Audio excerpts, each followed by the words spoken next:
Erli Tikeva Kimbangu TV, beau s'abonner. Belle Ballon d'Or, beau s'abonner. Balobi Jikabe la Banque Populaire, beau s'abonner. Freddy Matete échec 0, beau s'abonner. Mbote, bonsoir, bonjour, ça dépend R Bozali Kolanda Biso, naba poste téléviseur Nabino, na ba téléphone Nabino, to naba iPad Nabino Bisika Bozali, na pesi merci, na équipe technique que Zali ko accompagner Peggy Titan, le parallélo de la presse congolaise Black Panther, na Moniwana derrière la caméra puis na réalisation, il y a Francine de pourquoi pas aussi na la patrona au Babengaka Erli Tikeva Kimbangu TV, na Bosanité le jeune producteur, le jeune sponsor, mon papa Dodo Vimpi, Oazali Kolanda Biso Kimbangu depuis Paris, pe ba cher internaute Nyoso Balingaka Peggy Titan le parallélo, na pesi merci mingi na ba maman la Chine, ba maman autorité, na Jolili Atal en chair et annonce ainsi que na mon ami privé Junior Chamba papa na Jos Naitan, soki Nathalie Souka na Paris wana, na Moni ye Babengaka Karine Kimamba Bobo Tobondeko, la femme en Galiano. Na pesi bino sou merci parce que totiko yamba moto na Kinshasa oazali na kombo ya Raymond Mamona babi Jika Mikili c'est moko simple mwana ya Bordeaux ya solo o vraiment azali awa na ba séjour na Kinshasa o alobi ke aye kotala Congo ezali mboka na ye pe azali mwana ya Kinshasa donc bon retour au pays à Raymond Mamona babi Mikili c'est le plus simple lelo bana poto bana le monde entier actualité ezali dominé.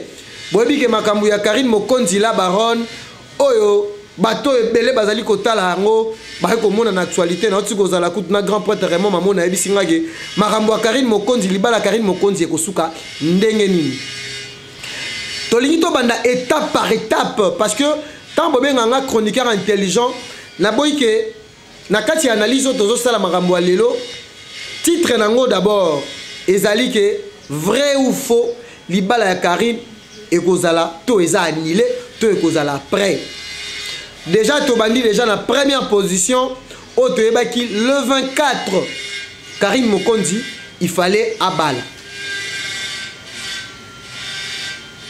Karine Mokonzi la baronne il fallait abala plus fort raison makambo après le 20 avant le 24 tout le monde a déjà dans quatre réseaux sociaux oh Karine Mokonzi bautaki kozwaye na ndaku ya tigre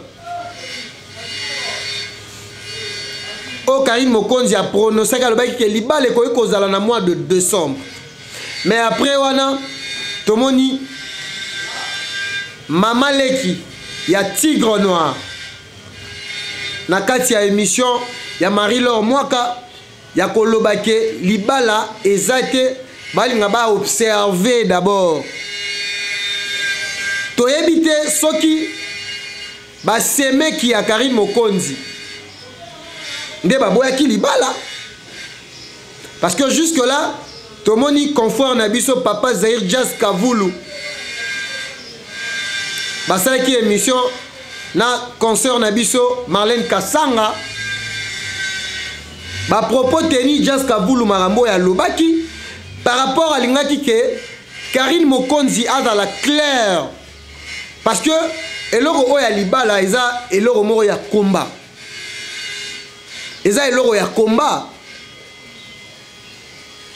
bato bapesaki ba raison na bango Karine azalaki distraité Karine fala bomba est-ce que tigre ezalaki vraiment mobali ya Karine oyo basololaki mpona sérieuxité mpona sérieux plutôt parce que soki bino mwasi na mobali bokutani bosololi clairement bosololi bien sérieux dans la carte photo balana je pense pas forte raison nini soit libota soit ba parents soit ba amis soit ba connaissance ba bebisa libala wana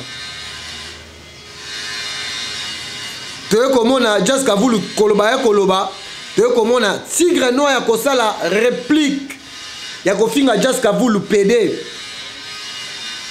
Karine tomoni ba mama la Chine ndenge nini Karine Mokonzi na minutes oyo azana ndaku ya fille Laura vrai ou faux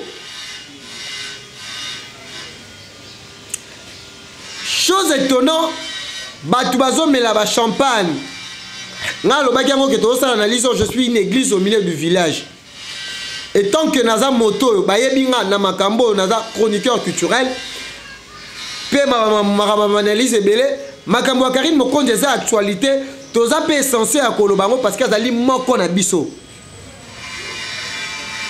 bato apesi ba raison na bango Karine asala batu mabe boye na boye mais la minute oyo tigre c'est comme si ba maman autorité la Chine pona bango balingi lisusu te que Karine abala na tigre par rapport na minute oyo Karine eza choc na minute oyo tozomona ba analyse tomonaki grâce temo ya kosala émission abi aza essentiel ya kosala émission parce que Karine pe afinga bato akota makambo ya bato mais na minute oyo eza likambo oyo ya vie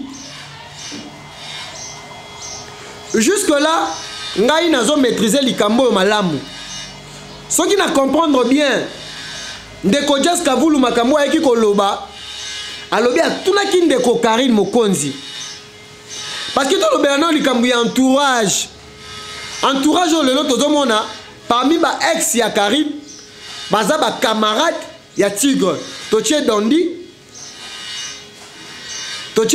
aza camarade ya Tigre Toche na ndeko centimètre aza pe camarade ya Tigre mais est-ce que Karine Mokonzi akweyaki na piège to akweyaki na mutambu to je sais pas rencontre ayena ndeko Tigre ezalaki o balobake coup de foudre nezalaki moi ça mbali so okutani bolingani bana poto bana le monde entier likambo so bito tala yango bien combat oya Karine komi combat moko spirituel ngana lobaki yango Karine Mokonzi quel que soit quoi aza moto aza censé ya kozala na famille ya kobota ya kosala foyer est-ce que bato lelo basala batu mabe plus que même Karine lelo ba vivre te biso kala kuto yebaka ke no mutu so aza na kisi akokufa noki mais lelo bato ku ba na kisi bazo vivre mais toloba yango na minute Karine actualité na isa est dominée même na banzembo o ebimi Karine azana ba fan azana bato balingaka o na minute oyo bazali pe toujours ko soutenir ye moralement mais on likambo yo bato bazolo baboye ce que on a te ba d'abord source tant que ndeko Jas Kavulu a lobby parce que ndeko Tigre azui na actualité na sima Karine a commencé la ba live ko finga Jas Kavulu baloba ngo les conséquences corrigent mieux que le conseil ma solezo beta ma trop Karine Mokonzi ezali mutambu Karine Mokonzi makambo ezaki planifié basimbisi yo touche mais jusque là Karine Mokonzi a perdre tout le monde a Karine Mokonzi tamba ma autorité à la Chine côté wana bato ba soutenir Karine côté wana na longola bango basomela Karine ba meuble Karine azalaki na ndaku ya bien azalaki bien est-ce que eloko ni nezanga Karine Mokonzi biso na bino ba do soutenir Karine est-ce que bozalaki wana te pona ko pesa Karine Mokonzi conseil pona ngai na ministre oyo na moni que le monsieur Tigre il fallait à protéger moi si na Karine mais na minute oyo tozomona réaction na ezozala te parce que ezalaki kombo moto toyebaki ke il fallait bakutana na libota basala présentation officielle na libala Karine na Tigre mais tant yo moto soko yebi ke olingaki moi sinon parce que balobango même na Bible même la nuit on se marie pas parce qu'on a l'argent on se marie pas parce qu'on est belle on se marie parce qu'on a trouvé tout bango lelo komi nango idéologie na bino ba garçon ya poto même mutazaki na clé ya makambo nyoso kokisa batu mitema soki Karine abane komemango lokola buzz mais je ne pense pas Karine azaka hypocrite te bana poto bana le monde entier tobi ke actualité o ya Karine Batu misu ezo sala bango bien, misu ezo sala bango pasi parce que dans le bagango Karine Mokonzi pourquoi pas abala abota asala pe foyer na ye à part internet, à part nenga comme artiste musicien, nenga comme chanteuse. Mais l'autre mona na kati internet o balobarake tout se paye ici bas. Nyonso to sala awa et futamara awa parce que bateau lelo bazo sala bazo contredire que Karine Mokonzi se pelaté baye bape tourne bango pe kozala. Balobara le pardon est une force qui libère. Batu misu bazo encourage à senga pardon te Karine Mokonzi senga pardon.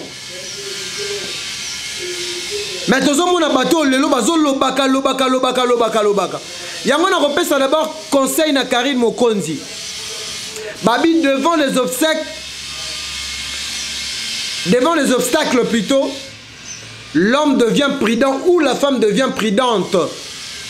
Karine Mokonzi, likambo yelio na rolingake ozwa pe mayele, oza na ba conseiller malamu. Parce que ça la teka ke bato côté kuna ba fingi côté ba koteli. Mais yo moko na propre conscience na yo likambo e comme lio biso bande ko na o to solo ano bien to zarano bien to moni yango eza nango gravité c'est la vie continue mais ben erreur ya vie eza likambo ya libala eza na makambo ebele o senga ke mutu na vie fo fanda vraiment erreur vous allez permettre parce que on réfléchit mbala moko. Tant on réfléchir au sali likambo ekei lelo bato bazolo bake distraction eza bisote bato internet na oto vi mona vi na Raymond Mamona awa kondimateur Raymond Mamona ajika eza distraction eza ndenge ya vi na ndimi ya kumba yango c'est ça na yamaki artiste Samalogie abisinga bi pegi titan eza yango kiyuma te. Mais na préféré na zala boye. Arola na nepe msu idéologie, msola na nepe ne bandeko msu pe à théâtre. Nepe bakenda. Dans la vie distraction, ça fait partie de notre vie. Nyoso babimisa na internet te. Na internet o batamite en mabe ba koma trop. D'abord internet yango mona yana démon. Just Kavulu, agi ni contre ni pour Karine. Mais azaki une église au milieu du village pour la ça aventure oyo. Est-ce que Karine Mokonzi a kota ki na ben ton stratégie ton moniama o bachela ki e bana poto bana le monde entier ngai peki titan na rataka actualité te na otaki lo bango par rapport à makambo fali pour pas de king na bitoza na besoin d'artiste o bazoteka image mboka na biso. Nyoso to obeti la bango bravo. Karine Mokonzi est une chroniqueuse. Oh lelo batu mingi ba sepela inaye, lelo comme chanteuse et ça peut batuka bien. Mais il fallait garder bando akei, eza bande moko biso bandeko naye. Biso pe ba famille na ya presse. Neti ngai na ko sala jamais fait. Même na muto to yoka na raté. Tant azo lela nga côté na ngai pe na ko fortifier.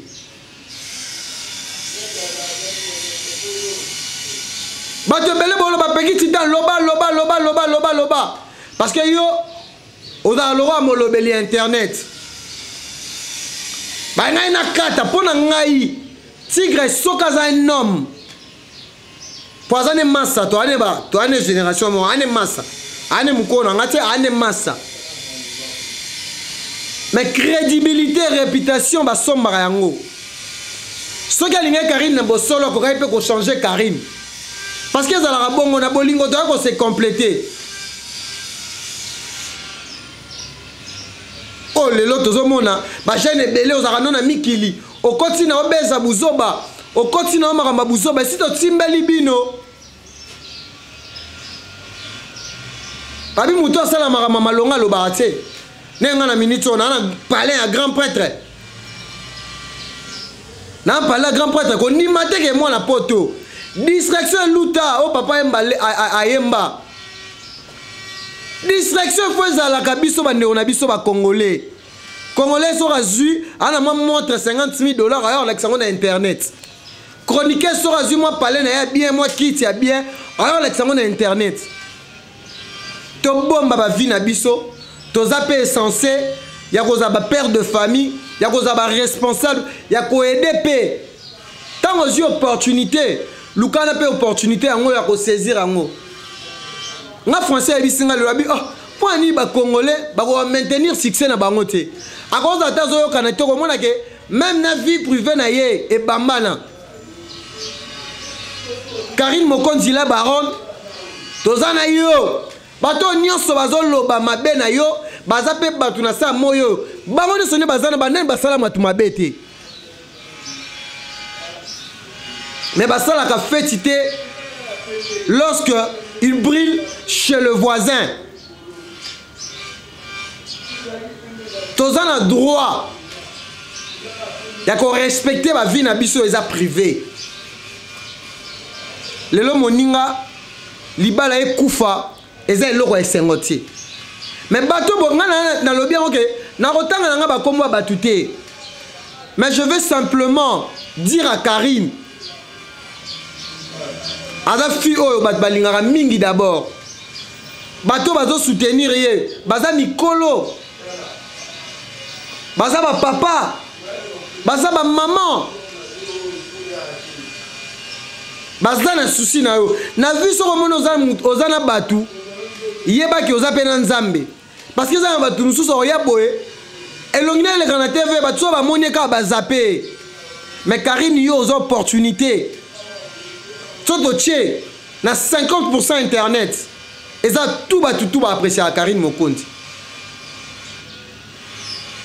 Malgré na nyonso balobara mabe po na yo, ndeko na ngai batela kimia. Cette fois-ci, luka okota na ba directif mususu. Babiloko roya. Oya ko finga batu. Biso. Surtout bato to soutenir yo moralement, physiquement. Toza na tenter à koloba komba bato parce que muto za porteuse ya vie eza yo moko mtozo kumba vie na yo moko yebi vision oyebi nzela ni nozoleka oyebi eloko ni ozosala na minute o likambo libala oyo makambo bato bazaki bato bazwaki yango na internet tango yaki nango. Donc maman supporter la vie continue. Biso tolobi yango ke toyeko comprendre que na kasi internet mutu aleka ko azate yo mo d'abord mi pesa valeur mi pesa en considération na minute likamuna na yo banzembo ebele bimi ezo ranate na kati internet toza yo na président Fally Ipupa so toyoki jaloux te tokotala makambo ya Karine so totala makambo ya Karine te toyoka jaloux ya président Fally Ipupa un mot tobeti moi tour. Regarde-moi faire égale à Jésus de Nias. Ce sont des actualités aux alliés qu'on domine.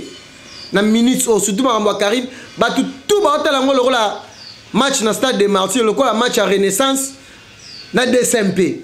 Le match à Vite à Imana. Mais Karine, moi je te dirais ainsi. Aux sœurs nanga, aux consoeurs nanga. Nous avons mis en place opportunité, il faut saisir en haut.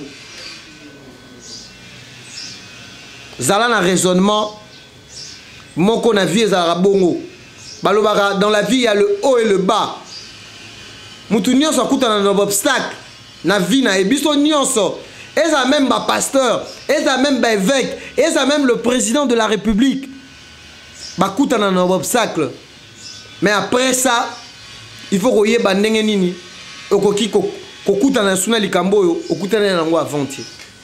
Donc Karine, fortifie-toi. Zala calme, nous sommes humble.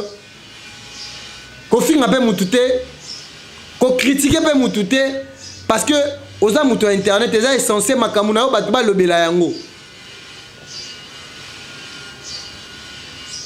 Donc c'était un peu ça analyse on a sali Jazz Kavulu, Marlène Kasanga, bazali wana pona intérêt na yo. Balingite que oza na pasi moko tala na minute so on se retrouve pas fil aura yobi combien bato internet ba roloba et ozalaka a critique mutu moko ta roloba malamu nango nango ke pas fil aura naza loko na roloba na tigrate parce que nga na yebi ete na yebi po na yo mais ce que ça vrai amour quel que soit internet et lobby parce que balobaka mbula te beti suka suka et kataka donc ezaki un peu analyse nanga na saki mokola lelo naza besoin te que na ko takine bato bazo finga yo naza besoin te que na ko loba d'abord j'essaie un peu ya ko lobela yo parce que tu es ma sœur zala na tranquillité dans ta vie zala na distraction dans ta vie je pense que ekosunga mikolo zali koya nzambe oyo azali nzambe ya bato arejetaka mutu te aza nzambe ya biso nyonso ate espoir eza perdu mais pas ya nzambe ezongaka mpo na ngai nayebi ke avec Dieu nous ferons des espoirs mpe la vie continue nzambe oyo asaleli yo lelo peut-être elobi akosepelisa yo mpe akosekisa yo lisusu aza nzambe ya bonheur et non nzambe ya malheur. Merci na bachar internet bolanda kibiso na Erline Kimbangu TV. Merci aussi na Dodo Vimpi o azali sponsor et producteur na Kimbangu. Merci na grand prêtre. Et vraiment il faut n'appeler ça merci parce que a mutu mo très simple. Aza très simple. Venanga mamona bana Bordeaux na pesi bino merci. Bana Genève na pesi bino merci. Bana Lyon na pesi bino merci. Bana partout dans le monde na pesi bino merci. Ba maman la Chine bon continuer toujours à vous soutenir les kinabino moi na nabino ya nabino na ba conseil et ça peut être très important.